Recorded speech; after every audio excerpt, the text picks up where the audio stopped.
My name is Madeline Scott. I'm 32, and I thought Friday night would be ordinary.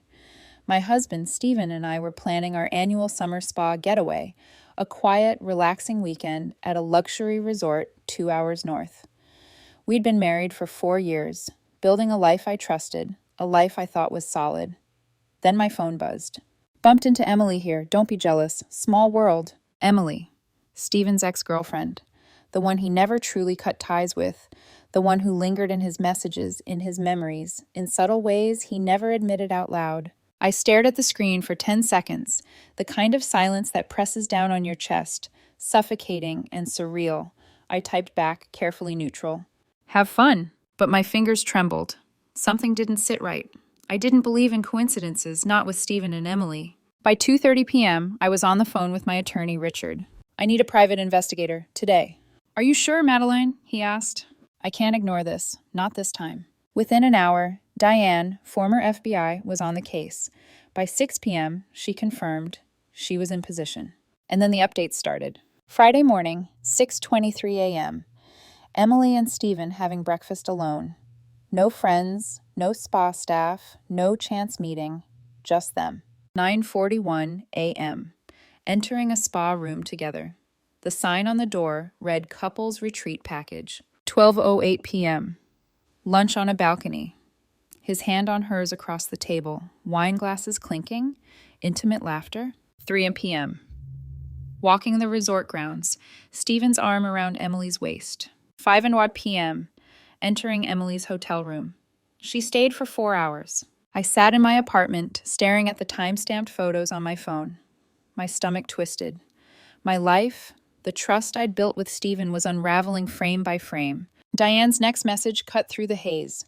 We'll continue monitoring through Sunday. Brace yourself. I could hardly breathe. My internal monologue was a storm. How could he plan this? How could he lie so convincingly? Was this my fault? Did I miss the signs? Friday night, Stephen called. Hey babe, how's your day? Fine, I said, voice flat. And you? The spa is amazing.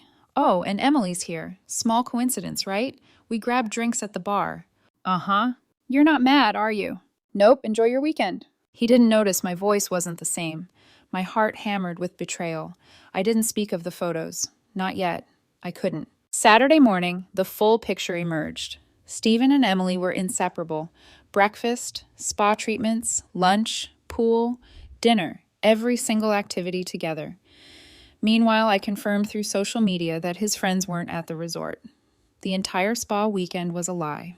That night, I texted Stephen, carefully measured. Drive safe tomorrow. Inside, I was boiling with a mixture of grief and rage. I'd been duped, manipulated, and gaslit, all while pretending this was a harmless coincidence. Then Diane's final Friday update arrived. Time-stamped photos of Stephen leaving Emily's hotel room, hair tousled, clothes changed, a lingering tension between them captured in every frame. 4 hours alone. I couldn't even look at the images without my hands shaking. How do you reconcile love with betrayal? Saturday passed in a haze of updates and silent rage. By the time Sunday morning came, Diane sent the final batch. Breakfast together, a long embrace in the parking lot, and a kiss. Not a peck, a real kiss. I sat back, numb.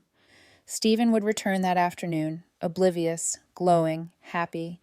He'd hug me, smile, and talk about his weekend as if nothing happened. And I would know. I would know exactly what he had planned, exactly how he deceived me, and exactly how I would respond. The first step was understanding the depth of the betrayal, and that meant waiting. Saturday was worse than I imagined. Every photo Diane sent felt like another blow, each timestamp another betrayal etched in pixels. Stephen and Emily were inseparable. Breakfast, spa treatments, lunch on the balcony, lounging by the pool, dinner at a romantic corner table. Every gesture, every laugh, every hand on a hand, a shoulder brushing a shoulder, deliberate, intimate, undeniable. Meanwhile, I scoured Instagram. Stephen had lied. His friends weren't at the resort. Emily's chance encounter was anything but. His carefully crafted story crumbled in front of me. My blood ran cold. Not only had he lied, but he had orchestrated it, manipulating everyone around him to believe it was just a normal weekend getaway. Texts from him started filtering in, innocent on the surface, but loaded with subtle manipulations. You won't believe this coincidence, babe. Emily just ran into me again. Hope you're having a relaxing day. Don't worry, nothing serious happened. Nothing serious? I had 4 days of photographic proof in my hand. The lies, the deception, it was suffocating. I called Richard. We need to prepare divorce papers, now. Are you sure, Madeline? Absolutely. This isn't about revenge. This is about truth, and I won't let him manipulate me anymore. By late Saturday evening, I had organized Diane's evidence. Time-stamped photos, witness statements, even video snippets from the resort grounds. Stephen could no longer hide behind words. And then came the confrontation. I waited until he returned home that evening, acting calm, collected, smiling like nothing had happened. He hugged me, chattered about the spa treatments, about the massages, about how rejuvenating the weekend had been. Not one word about Emily. How was your weekend? I asked, carefully neutral. Productive, relaxing, he replied, oblivious. I held the folder with Diane's evidence close to my chest. My pulse thundered in my ears. The truth was ready. The betrayal was documented. Stephen, I said finally, my voice steady despite the storm inside. We need to talk. Now. His eyes narrowed. About what? I slid the folder across the kitchen counter. Diane's photos spilled out, each one a dagger. Breakfast alone, spa treatments together, lunch, the walk around the resort, dinner, the final lingering kiss. He froze, confusion, then panic. This isn't what it looks like. We needed closure, that's all. Closure. 4 days. 4 meticulously planned days. Madeline's internal monologue screamed. Closure isn't premeditated. Closure isn't a lie told to everyone around you while you steal their trust. Closure isn't a kiss in a hotel room. You lied to me, I said, the words heavy, deliberate. To me, to your friends, to everyone who trusted you. You planned this weekend, Stephen. You knew exactly what you were doing. He stammered, faltering. I didn't, we just... Don't, I interrupted. There's nothing to justify. 4 days. That's not a mistake. That's a choice. For a long, tense moment, he looked at me, eyes pleading, face pale, lips trembling. But I saw nothing I recognized. The man I loved had vanished behind lies and manipulation. I've already called my attorney, I continued, my voice colder now. Divorce papers will be drafted. You'll have your chance to respond. But I won't let this go unchallenged. Not now, not ever. He backed away, the reality settling in like a storm cloud. His defenses faltered. The carefully built persona of innocence crumbled under the weight of undeniable proof. That night, as I watched him retreat to his bedroom, I felt an odd mixture of sorrow, anger, and clarity. This wasn't about revenge anymore. This was about reclaiming control, about refusing to be complicit in someone else's deception. Diane's updates, the timestamps, the silent witness of evidence, it wasn't just surveillance, it was liberation. By the time I went to bed, I had made a promise to myself. Truth over comfort, reality over lies, integrity over betrayal. Sunday would bring the final updates, the last confirmation of everything I already knew. Stephen and Emily had a breakfast embrace in the parking lot, lingering, intimate, undeniable. Then the kiss, a real kiss. I stared at the final images and exhaled slowly, the weight of betrayal pressing down on me. But beneath it, a flicker of something else. Empowerment. I knew the next steps. I knew the truth. And this time, I wouldn't let anyone manipulate it away. Monday morning brought no relief, only strategy. Richard called early. Madeline, Diane's full report is in. Photos, timestamps, witness statements, everything. Perfect, I said, trying to steady my voice. Let's move forward. By Wednesday, the divorce papers were served. Stephen looked shocked, incredulous, even angry. But there was no denying the evidence. He hired Mitchell Brennan, a notorious aggressive attorney, and suddenly the battle lines were drawn. From the start, Stephen's team tried to twist the narrative. Surveillance, they argued, was invasive. Emotional abuse, they said, was inflicted by my relentless documentation. But Richard countered calmly, meticulously, presenting every timestamp, every photo, every witness statement. Courtroom sessions became a theater of manipulation and gaslighting. Stephen tried to portray himself as a victim, painting me as controlling, obsessive, unfair. I sat there, outwardly composed, inwardly grappling with a storm of betrayal and heartbreak. Every lie he told only strengthened my resolve. Every accusation he made, I had proof to counter. His friends and family got involved. Texts, calls, Instagram stories, all attempts to sway public opinion. His mother, his sisters, even a few colleagues. Suddenly I was facing an army of misinformation. But I had Diane's documentation, and Richard wielded it like a sword. The first emergency hearing was particularly tense. Mitchell argued for temporary exclusive use of our shared home and spousal support, claiming I had traumatized Stephen with emotional abuse. Your Honor, Richard said, standing tall. Mrs. Foster has provided indisputable proof of Mr. Jones' orchestrated betrayal. Every claim of abuse is unfounded, contradicted by timestamps, photographs, and witnesses. This is not emotional abuse. This is accountability. The judge reviewed the tablet, flipping through photos of Stephen and Emily, lunches, spa sessions, embraces, the lingering kiss.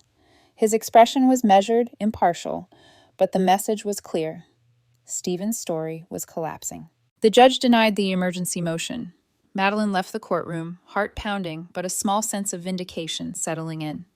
She had the upper hand legally, but the emotional wounds were still raw, deep, and slow to heal. Outside the courtroom, Diane cornered me. You've always been controlling, she said sharply. No, I snapped. He lied, manipulated, and planned a 4-day betrayal. I documented it. That's not control. That's survival. Mitchell tried to negotiate a no-fault settlement. I refused. Pride wasn't the issue. It was principle. He had lied, and I wouldn't let him escape accountability. Over the next weeks, Stephen's tactics grew more desperate. He changed locks, blocked access, attempted to max out credit cards, and even filed false domestic violence claims. Each move was a calculated attempt to destabilize me emotionally and financially. But I had anticipated this. Diane's surveillance, Richard's meticulous record-keeping, and my own careful documentation meant every claim backfired. Tuesday evening, I sat alone, reviewing the evidence yet again. Each fraudulent claim he made, every false accusation, every attempt to gaslight, was cataloged, time-stamped, and ready for court. I realized something profound. The revenge wasn't mine to take. The revenge had already happened. Truth, documentation, and accountability had done it for me. Every lie he told, every manipulation, every attempt to control the narrative, all of it would unravel under scrutiny, and it did. By the final hearings, Stephen's attempts at intimidation had failed spectacularly. Madeline knew she had not only survived but had reclaimed her autonomy. The final settlement was almost anticlimactic after weeks of tension. The house was sold, the proceeds split 50-50. Credit card debts. Stephen racked up during his last desperate attempts at control were accounted for. He had to reimburse half. Alimony? Denied. His adultery and deceit had cost him any claim. Retirement accounts were divided according to years married, and every legal fee was accounted for. Diane's meticulous documentation had cost $3,400, legal fees $19,500, but the total cost of betrayal and truth, worth every cent. Stephen tried one last maneuver, claiming emotional trauma from being exposed and surveillance-induced distress. The judge was unmoved. Madeline watched calmly as the gavel fell. The law sided with evidence, truth, and accountability. Outside the courthouse, Stephen approached, eyes desperate, lips moving, but I didn't respond. Words were meaningless now. He could no longer manipulate me, no longer charm me, no longer gaslight me. I hope you're happy, he said. I am, I replied, steady, serene. You lost control. I gained freedom. His ex-girlfriend, Emily, faded from the story as abruptly as she had entered. Stephen had orchestrated the weekend for closure before his own life moved on, and that chapter ended. Life after the divorce was quiet but empowering. I rented a smaller apartment, easier to maintain, peaceful, private. Work was going well, and I began dating cautiously, honestly, openly, without deception. Paige, a nurse I met months later, became a careful, honest companion. I shared the story early, fully transparent. There was no fear of lies, no need for suspicion. 7 months post-divorce, I ran into Stephen and his sister at a coffee shop. The encounter was brief, awkward, but there was no residual anger. He apologized quietly for his lies, for the deception, for the weekend that had upended our lives. I accepted the apology, not for reconciliation, not for him, but for myself. The betrayal, the lies, the manipulation, all documented, all challenged, all exposed, had taught me something vital. Truth is a force more powerful than revenge. Evidence, clarity, and accountability restore dignity. I walked away that day feeling nothing, not anger, not satisfaction, not sadness, just relief, freedom. The revenge had never been mine to take. The consequence of deceit had already claimed him, and I was finally free to live a life where honesty mattered, where betrayal no longer dictated my peace, and where love could be real, steady, and unbroken by lies.